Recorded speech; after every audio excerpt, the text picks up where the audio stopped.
আজকে আরেকটা ওয়েট লসের ভিডিও নিয়ে আসলাম, সারাদিনের ডায়েট প্ল্যান। আসসালামু আলাইকুম এভরিওয়ান, কেমন আছেন? আশা করছি সবাই ভালো আছেন, আমিও ভালো আছি আলহামদুলিল্লাহ। তো এখানে যে এক ডিব্বা ভর্তি আমার চিয়া সিড ছিল, খেয়ে এখন অল্প একটু আছে দেখতেই পাচ্ছেন, বাকিটুকু আমি ঢেলে আপনাদেরকে দেখিয়ে দিলাম। তো এখানে এই চিয়া সিডগুলো দেখতে অনেক ছোট, কিন্তু এটার কাজ অনেক বড়। আমি আরেকটা ভিডিওতে বলেছিলাম চিয়া সিড কীভাবে খেতে হয়। সারা রাত ভিজিয়ে গরম পানি, মধু, লেবু দিয়ে সকালে খালি পেটে 8টায় খেতে হয়। তো আমি এই যে আগের রাতে ভিজিয়ে রেখেছিলাম, এখন আমি এটাকে প্রস্তুত করে তারপরে খেয়ে নিব। তো আমি আরেকটা ভিডিও দিয়েছিলাম, সেখানে চিয়া সিড সম্পর্কে অনেক কথাই বলেছিলাম যে যারা শাকসবজি খেতে পারেন না, ওবিএসের প্রবলেম, আইবিএসের প্রবলেম আছে, তারা আপনারা এই চিয়া সিড খেতে পারেন। এটা খেলে কোষ্ঠকাঠিন্য দূর হয়, পেটের মেয়াদ কমে। আর এখন সকাল 10টা, এই 10টায় আমি আমার বানানো একটা কি বলেন, এটা ম্যাজিক মশলা বলতে পারেন, এটা আমি গরম পানি দিয়ে খাই প্রতিদিন সকাল 10টায়। এটা আমারই ঘরে বানানো। আপনারা যদি রেসিপি চান তাহলে আমি আরেকটা ভিডিওতে দিতে পারবো।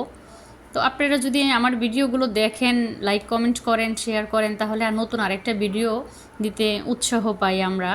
তো এইটা আমি আগের দিন সকালবেলা আমি চিয়া সিড পানি 8টায় খাই, তারপরে এই মশলাটা আমি সকাল 10টায় খাই।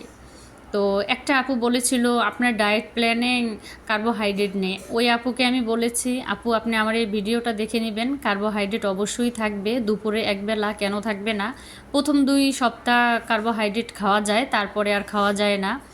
তো আমার এই ডায়েটটা আজকে বেস্ট ফিটিং মমের জন্য না, এটা আমরা নর্মালভাবে যেভাবে বাসায় ওয়েট লস করি তাদের জন্য এই ভিডিওটা। তো আমি হালকা কুসুম গরম পানিতে এই ম্যাজিক মশলাটা মিশিয়ে তারপরে আমি এটা খেয়ে নিই। এটা প্রস্তুত করা খুবই সহজ, ঘরে আমাদের রান্নাঘরে যে মশলা থাকে ওটা দিয়ে আমি এই মশলাগুলো দিয়ে ব্লেন্ডার করে তারপরে আমি এই মশলাটা বানিয়ে ফেলি। তো এটাকে গরম পানি দিয়ে তারপরে আমি এভাবে সকাল 10টায় খাই। খাওয়ার পরে এখানে আমরা সব সময় দেখা গেছে সবজি সালাদ খাই, শসা টমেটো, কিন্তু আজকে আমি এক সময় এক এক রকম খাবার খেতে হয়। এক রকমের খাবার খেতে খেতে মানুষ একঘেয়েমি হয়ে যায়, এজন্য আমি আজকে আজকে বলতে প্রায় সময়ই আমি এরকম করি, এক এক সময় এক একভাবে ডেজার্ট তৈরি করি। তো দেখা গেছে আজকে আমি এখানে টমেটো কুচি, তারপরে শসা, এগুলো দিয়ে আমি বানিয়ে নিব। এটা হচ্ছে সকাল 11টায় আমি এটা খাবো। আর প্রথমত আরেকটা কথা হচ্ছে, আপনাদেরকে সকালে ওয়ার্কআউট করে নিতে হবে। সকালে খালি পেটে চিয়া সিডের পানি খেয়ে তারপরে সকালে হাঁটতে বের হতে হবে, মিনিমাম কমপক্ষে আধা ঘন্টা। সেই আধা ঘন্টা হয়তো আপনি সকালে হাঁটলে বেশি উপকার পাবেন, সন্ধ্যার পরেও হাঁটতে পারেন। তো দেখা গেছে আমরা খাবারের আগে পানি খাবো, খাবারের মাঝখানে আমরা পানি খাবো না, তাহলে আমাদের গ্যাসের প্রবলেম হয়। আর কাঁচা লবণটা আমরা অ্যাভয়েড করব। তো এখানে আপনারা 2 বেলাই টমেটো শসা এগুলো রাখতে পারেন, এটা আমাদের স্বাস্থ্যের জন্য অনেক ভালো। তো এক এক দিন এক এক রকমভাবে খাওয়ার চেষ্টা করবেন, আমিও চেষ্টা করি। তো আজকে আমি এখানে টমেটো শসা কুচি, তারপর এখানে কেউ বাদাম দিতে পারেন, কেউ ছোলা দিতে পারেন। আজকে আমি ছোলা সিদ্ধ করে তারপরে ছোলা মিশিয়ে আমি এই সালাডটা তৈরি করে নিব। আর ডিম আপনারা ডায়েটে অবশ্যই রাখবেন। ডিম আমাদের মাথার ব্রেন ভালো রাখতে সাহায্য করে। তারপরে ডিমের কথা বলে আসলে শেষ করা যাবে না। ডিম আমাদের শরীরের জন্য অনেক ভালো। প্রতিদিন বাচ্চাদেরকে, বয়স্কদেরকে একটি করে ডিম খাওয়াতে হয়। ডিম আমাদের ব্রেনের জন্য, আমাদের ডায়েটের জন্য অনেক ভালো। তো আপনারা ডায়েটে ডিমটা রাখার চেষ্টা করবেন। এখানে আমি আজকে আর কাঁচামরিচ দিব না, এখানে একটু চিলি ফ্লেক্স আর লবণ দিব। এখানে আপনারা লবণটা বলতে একটু বিট লবণ দিতে পারেন, যার যার টেস্ট অনুযায়ী। আমি সাদা লবণটাই দিয়েছি, এখানে আর আমি অন্য কিছু অ্যাড করব না। কেউ একটু ধনেপাতা কুচি, শসা, তারপর একটু তেল, এগুলো দিতে পারেন, বিশেষ করে সয়াবিন তেল না, সরিষার তেল। আপনারা এভাবে দিয়ে এটা নিতে পারেন। আর এই যে ডিম সকালে একটা রাতে একটা, ডায়েটে 2 বেলা 2টো ডিম কেউ খেতে পারেন, 3টা 4টা, যে কটা রাখতে পারেন। আমি এতগুলো রাখি না, আমি সাধারণত 2টা ডিমই রাখি। তো বেশিরভাগ পোস্ট করে খাওয়ার থেকে সিদ্ধ করে খাওয়াটাই অনেক ভালো। আর আপনারা যেটাই খান না কেন সরিষার তেলে রান্না করে খাওয়ার চেষ্টা করবেন। সয়াবিন তেল আমাদের স্বাস্থ্যের জন্য ভালো না, এটা কোনো ভালো তেল না, এটা কোনো ভালো তেল আমাদের শরীরে ভালো কাজ করে না। সরিষার তেলটাই আপনারা সবসময় রান্নায় যে কোনো কিছুতে আপনারা ব্যবহার করবেন, এটা গ্যাসের সমস্যা কমায়।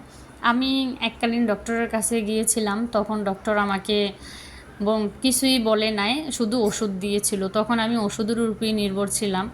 তো দেখা গেছে আমি সেই ডাক্তার জাহাঙ্গীর কবির স্যারের ভিডিও দেখে আমি ওনার পরামর্শ অনুযায়ী আমি সয়াবিন তেল বাদ দেওয়ার পরে আমার গ্যাসের সমস্যা একেবারেই কমে গেছে। এখন আমি আল্লাহর রহমতে সুস্থ, এখন আমার আর ওষুধ খাওয়া লাগে না। আগে এরকম দিন যেত আমার অনেক ওষুধ লাগতো, তো এখন আর আমার ওষুধ লাগে না। আমি কাঁচা লবণ এগুলো অ্যাভয়েড করেছি, তারপর সেই সয়াবিন তেল বাদ দিয়েছি। এখন সরিষার তেল খেতে খেতে আমার অভ্যাস হয়ে গেছে, আর গ্যাসের প্রবলেম আমার একেবারেই নাই। এখন আমার কোনো ওষুধও খাওয়া লাগে না। তো আমরা এই যে সালাডটা তৈরি করে নিলাম, ডিম আর এখানে চিয়া সিডের পানি, এটাই খেলে দেখা গেছে আমাদের খিদা নিবারণ হবে, আমাদের শরীরে পুষ্টি হবে, নিউট্রিশন হবে, আমাদের পেটের মেদ কমে যাবে। আর কার্বোহাইড্রেট শুধু সারাদিন খেলে হবে না, দুপুরে একবেলাই কার্বোহাইড্রেট রাখতে হয় ডায়েটে।